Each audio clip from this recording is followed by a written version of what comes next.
Dun, doo, doo, doo, doo, doo, doo.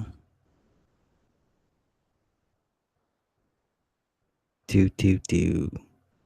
Okay, let's Lamont. Hey, I see. Let's get right into it.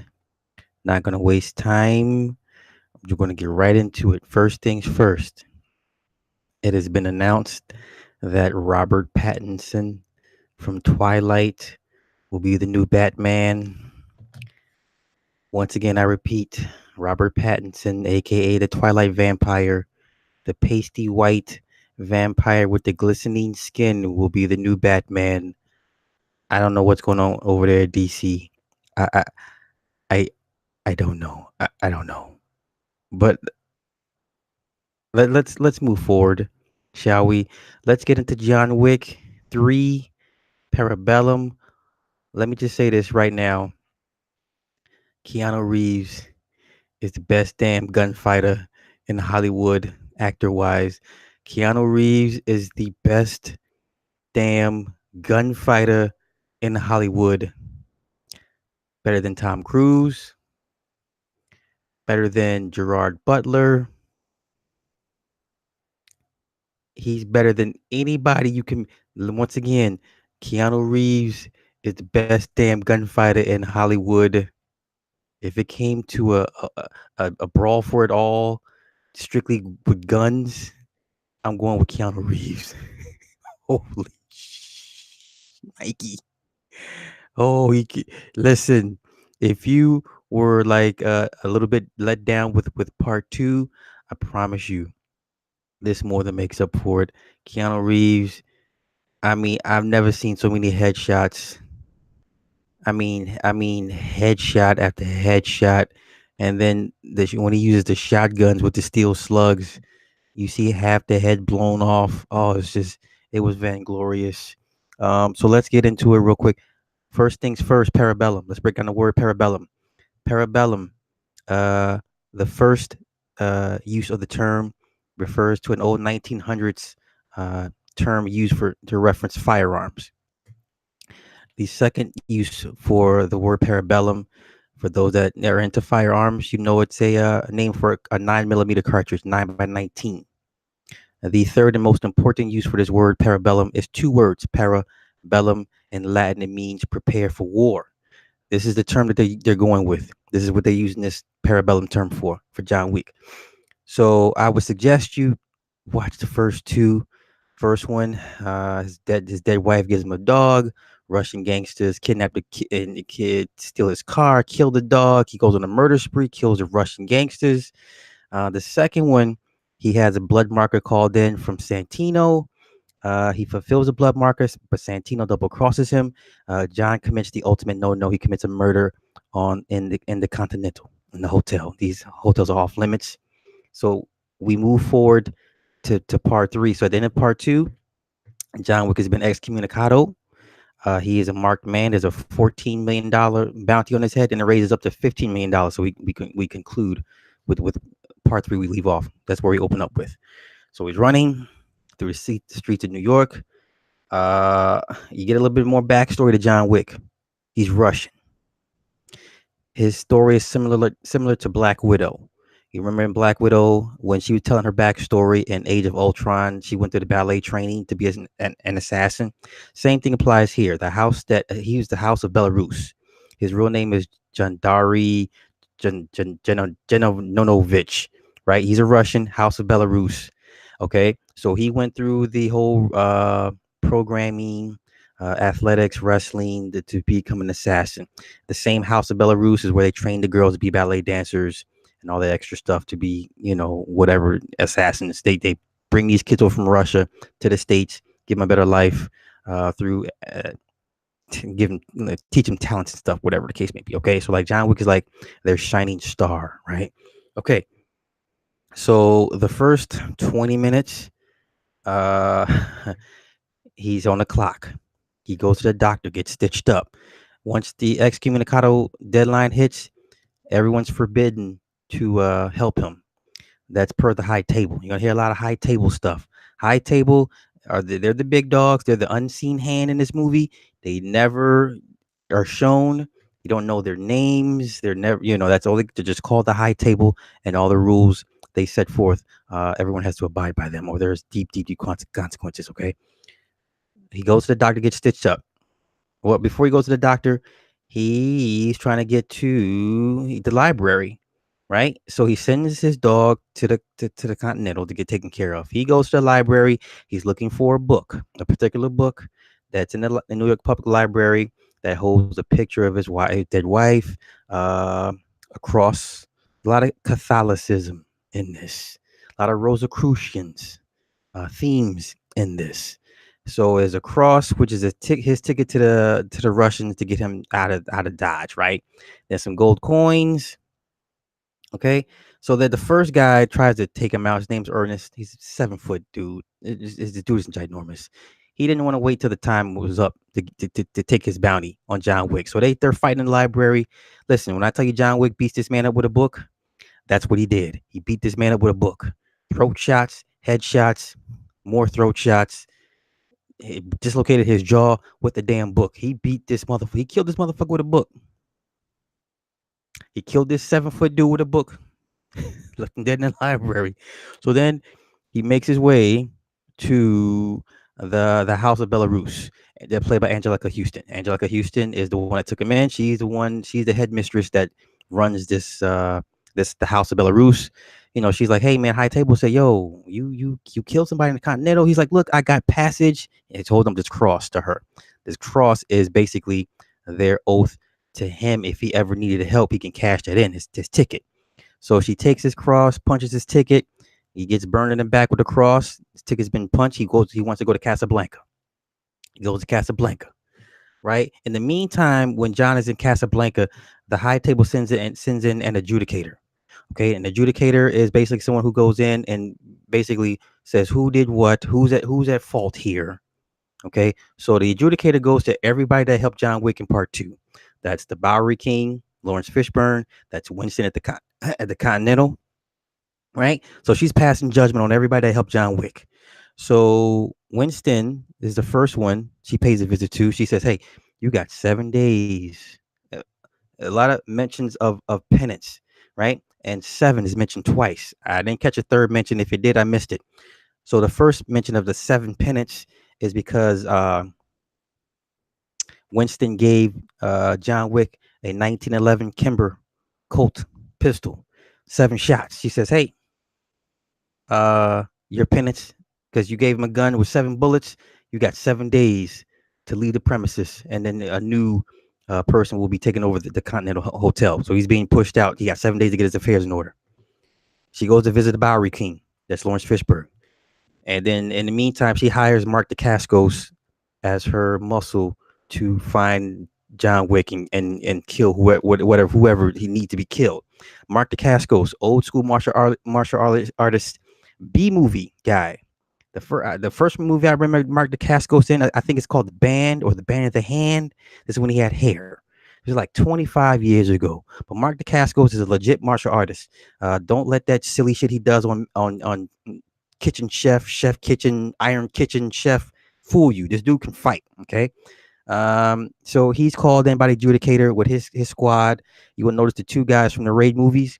The first one, a little short guy, Yahya Rahim, the guy who played Mad Dog in the first Raid. The second guy was a villain in Raid 2, Barandal. He's at the very end when Eco had to fight him. Okay, those are his students, right? Okay, so then she goes to the Bowery King and says, "Hey, you helped John Wick, right? You gave him some, and your penance is 7 cuts."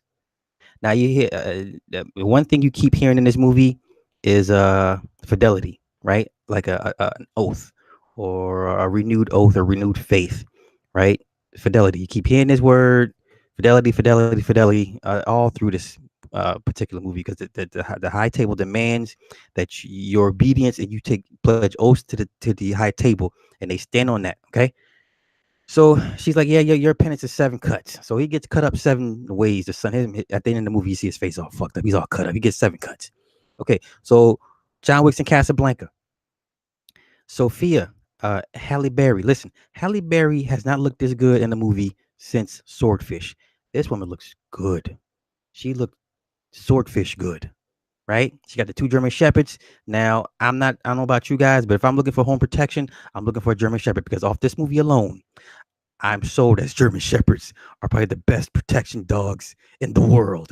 Right? The stunts these dogs do, ridiculous. There's one stunt where she yells out a command and the dog literally scales the wall. I mean, and doing the research, the dog actually scaled the freaking wall. This wall is about 20 feet high. This dog literally jumps on somebody's back, scales the freaking wall to attack a bad guy. German Shepherds never look so good. I'm talking better than Rin Tin Tin. Okay, these German Shepherds was the shit. All right. So he goes to Sophia for help. He has a blood marker on Sophia because back in the day, Sophia hired John to help her daughter get out of a jam to rescue her daughter. So now he's calling it a blood marker. She's like, man, I manage this hotel. She's a manager now. She's out of service. She's in management now. She runs the Casablanca Continental Hotel version of it. Okay, and she's pissed because he's putting her in a jam. She's like, man, I can't do this blood marker right now. He's like, well, hey, you know, you don't want them to find your daughter because she doesn't know where her daughter is at on purpose, right? So all John wants to do is go to the one that sits above the high table. But to get to the one that sits behind the high table, they have to go to a guy named Barada. Barada knows where this guy is at. Okay. So she's like, hey, all I need you to do is just take me to Barada and hopefully he can give me guidance to the one that sits above the high table. She's like, whatever. So she gets her dogs, they get strapped up and they go to Barada. Barada's like, hey man, you're excommunicado. I can't just help you, because it's gonna look bad on me. And it's a social contract, the fidelity, whatever, right? So he's like, okay. He gives me these crazy ass directions because he has to go to the desert. And so he takes a liking to one of Sophia's dogs. Sophia is, like John Wick loves his dog. Sophia loves her dogs 10 times. Okay. So he has his eyes on one particular German Shepherd. She's like, no, you can't have my dog. He said, oh, that's a shame. So he shoots her dog, one of her dogs. So Sophia loses it. Gunfight ensues. They shoot everybody. And these dogs, listen, the way they do the cut scenes, these dogs come out of nowhere. They'll snatch up an arm. They'll snatch a leg. I've so many crotch bites. I see it was 2 crotch bites from these German Shepherds. Oh my God, painful to watch, right? But these German Shepherds whoop ass. So they kill everybody, shoot Barat in the leg, right? Yeah, she shoots him in the leg after he gets bitten in the crotch by one of the German Shepherds. So now she drives him to the desert to follow Barada's instructions to find the one that sits above the high table. And that's Halle Berry's.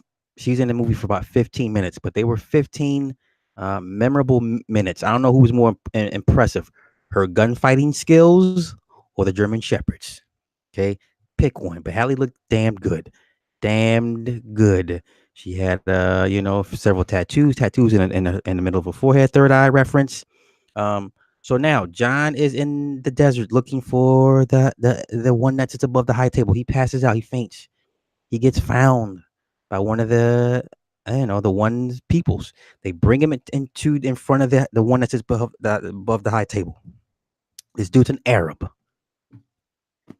Go figure. The one that sits above the high table is an Arab. Okay, fine. I'll I- I'll play I'll play I'll play this game. There's a particular piece of his outfit that kind of drew my attention. It's almost like a mason's um apron, but it had 3 triangles, one big triangle and 2 triangles, smaller triangles on the side.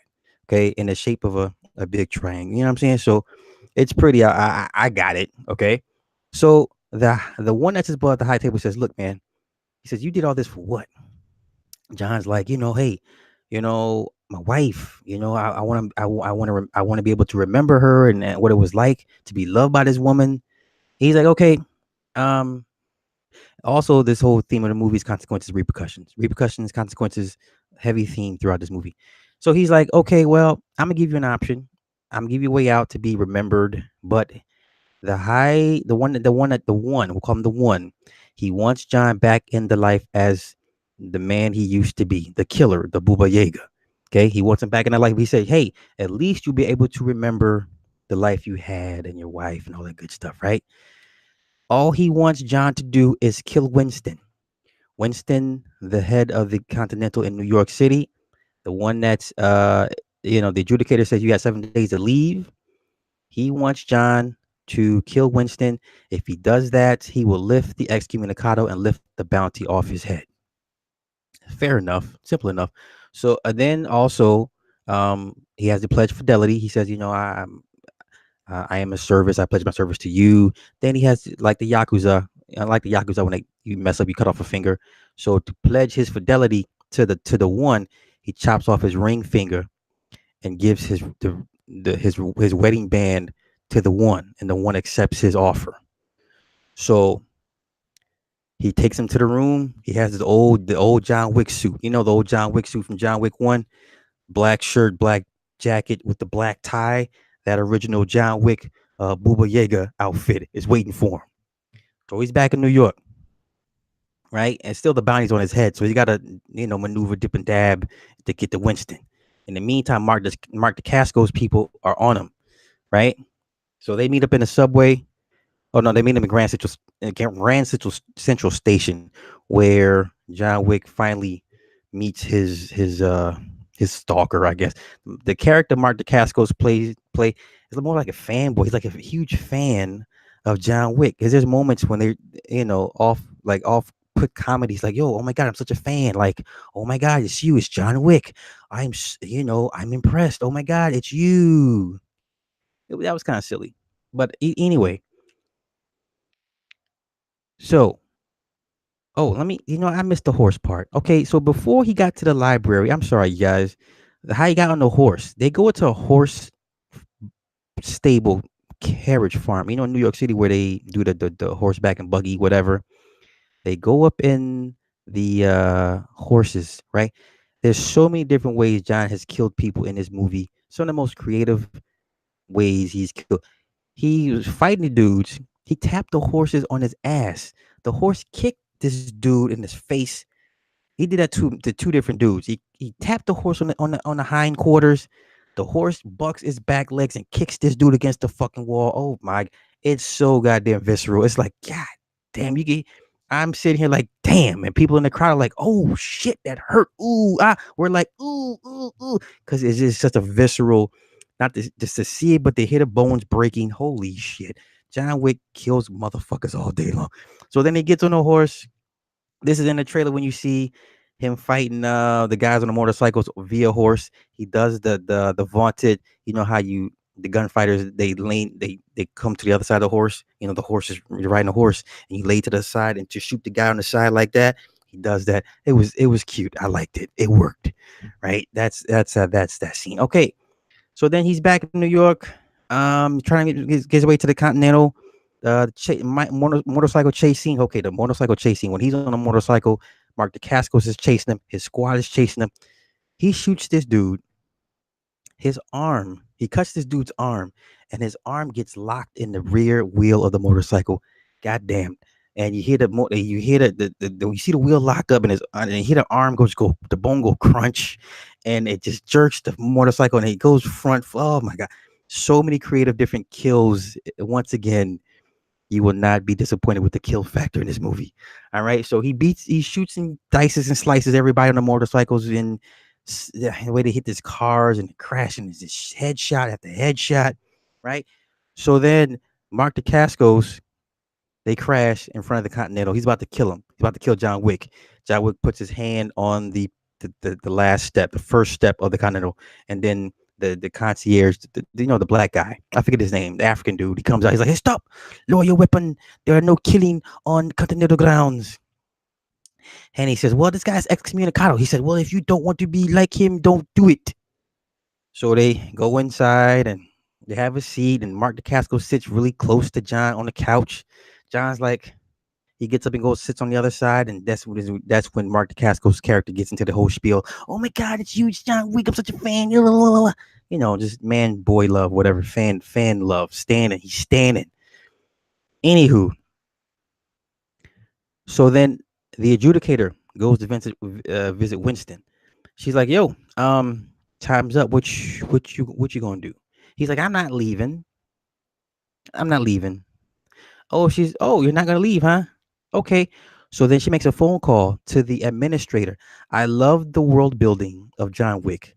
I love seeing the administration building with the women with the 1950s pinup hairdo with the glasses, and they're all tattooed and pink tops and gray skirts. That shit looked good to me. Okay, that shit looked good to me. Okay, so she calls in and says, "Hey, he's not gonna budge. We're going to what is the term they used? Deconsecrate the Continental New York.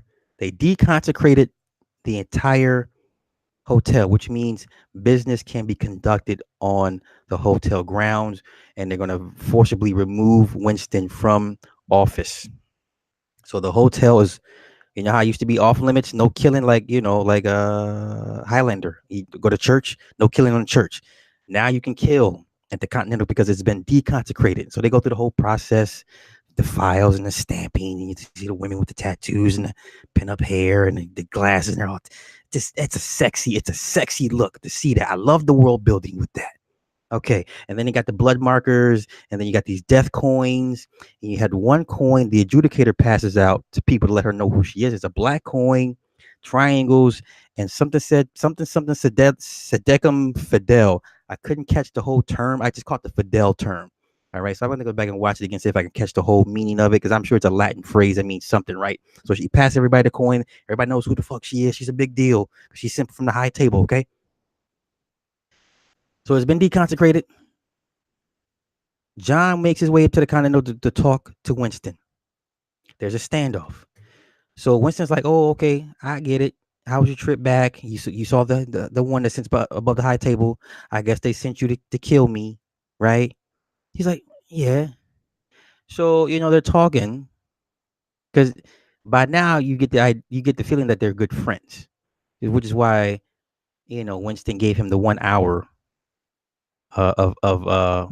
of free time before he was excommunicado, which is why he's in violation. Because according to the adjudicator, she's like, "Yeah, you excommunicadoed him, but you gave him an hour. You gave him an hour head start, which is a violation of the high table's rules."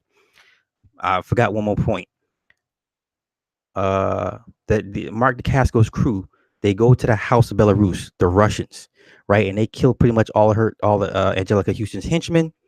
So Angelica Houston has to pay penance to the high table.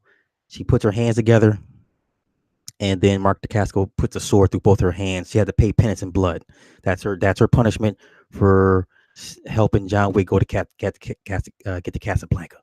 But she had to because he had the cross, and he's a former son of the House of Belarus. So she was in no win situation. All right, moving forward.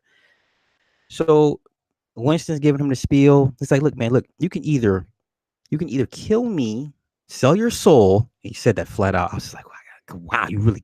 I mean, it's just so obvious. He said, "You can kill me and sell your soul and live as a killer or whatever, the Baba Yaga, or you can die like a man and just die like a man." So then, um, the adjudicator comes in. She's like, "Okay, you're not gonna leave." He's like, "No." Okay, she's like, "You're not gonna put a bullet in his head," and he's like, "No." And that's when she makes the phone call that deconsecrates the hotel. So she goes to her room. She called in the big dogs. She got the assassin, Mark DeCasco's character. She's like, "Hey, I'm gonna send you some help, some of the finest help that we got in support." So he got two big ass tour bus, blacked out tour buses pull up. In the meantime, they Winston, his assistant, and John Wick, they go into the vault downstairs on the ground. And John was like, "Well, hey, since we're deconsecrated, the rules apply." He's like, "What help do you need?" He said, "I need guns, lots of guns." So they're in that basement in the vault, and they're going through guns and loading up and locking, loading and everything, right? And they're locking and loading, right? So they go out and fight the first wave of soldiers. Now these guys are so heavily armored, headgear, helmets, body armor. The first wave, they pretty much John Wick pretty much decimates, but he's having trouble killing these dudes with the headshots because they're so heavily armored. So they, after the first wave, they go back to the vault.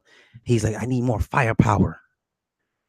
And so the assistant's like, these are 12 gauge steel slug, armor piercing. Okay. So they lock and load the Benelli. So John Wick grabs the Benelli shotgun. The assistant grabs another shotgun, and it's on there popping. They get the shotgun. They go out, and I'm listening to headshots. And homie, you see people's half the heads blown off.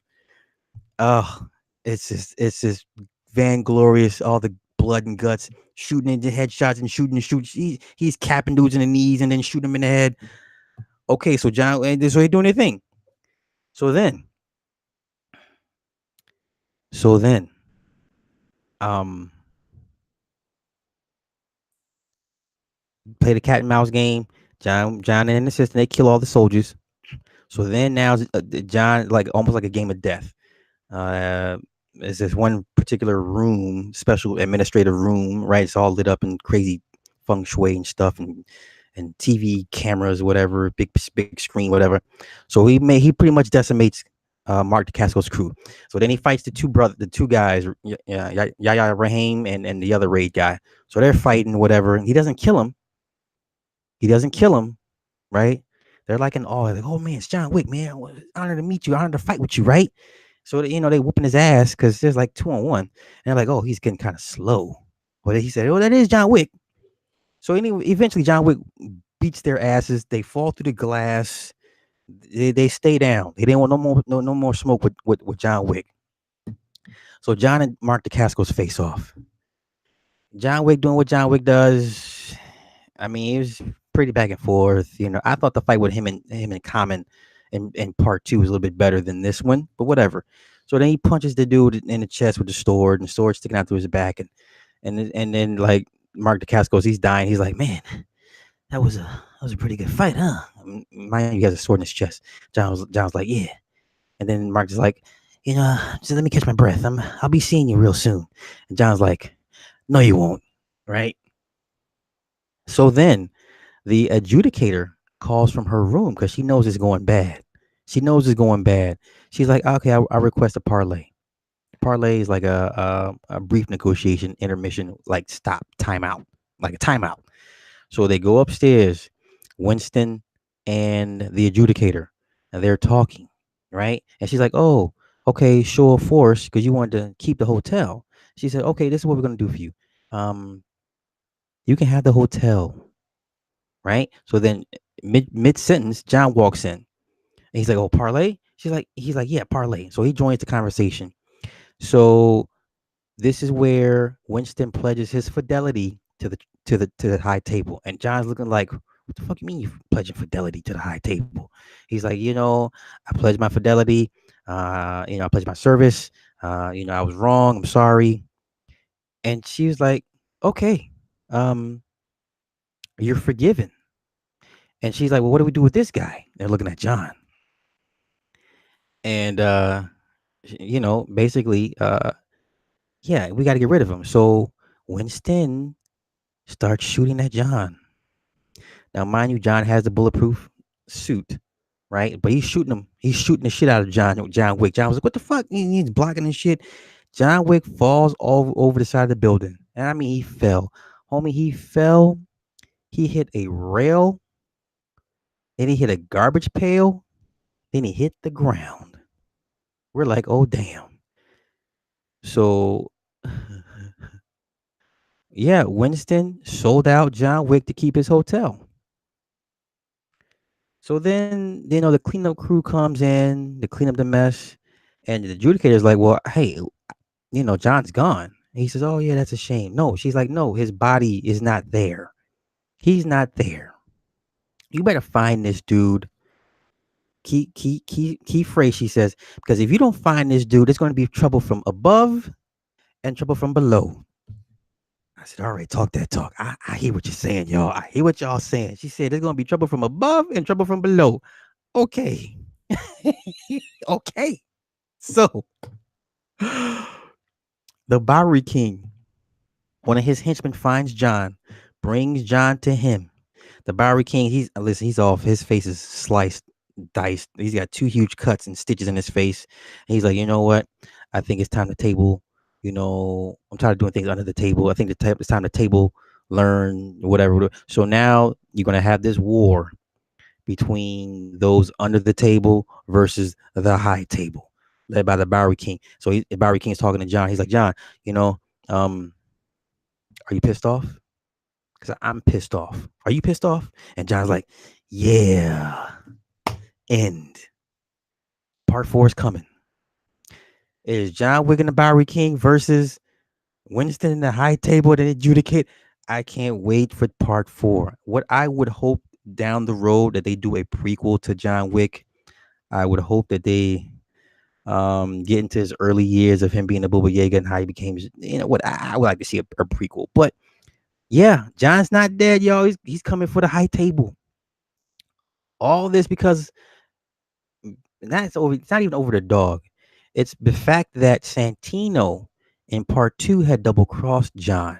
Now he made John honor his blood marker by killing his sister because his sister was originally slated to take the seat at the high table. Santino wanted to slide at the high table, so made John call in the blood marker to kill his sister. This is where it all starts out, pretty much. The dog was one thing in part 1, but that ain't shit. Santino tried to kill John, double cross him, and that's why John killed him at the Continental. That's where everything went to shit. So this is how you get. This is why we're at the war. John Wick versus the high table, basically at the end of the day.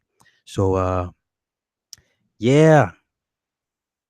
Listen, it was a great action flick. Keanu once again is the best damn gunfighter in Hollywood. I don't give a fuck who you bring up. Keanu will smoke them all. I'm sorry. Sorry. Keanu Reeves is the best damn gunfighter in Hollywood, actor wise. Do not break into Keanu's house. I feel sorry for you. That is my movie review of John Wick 3 Parabellum. I'm putting this on the movie review page. Um, go out and go see it, man. It's a hoot. It's a hoot. Shout out to everybody in the chat. Sorry if I didn't get at you. I just got in. I'm tired. I'm gonna get this knocked out the way. So I will put this on the movie review channel as well. Um, I loved it. It definitely made up for part 2. If you were indifferent to part 2. So with that being said, I wish you guys good night and peace.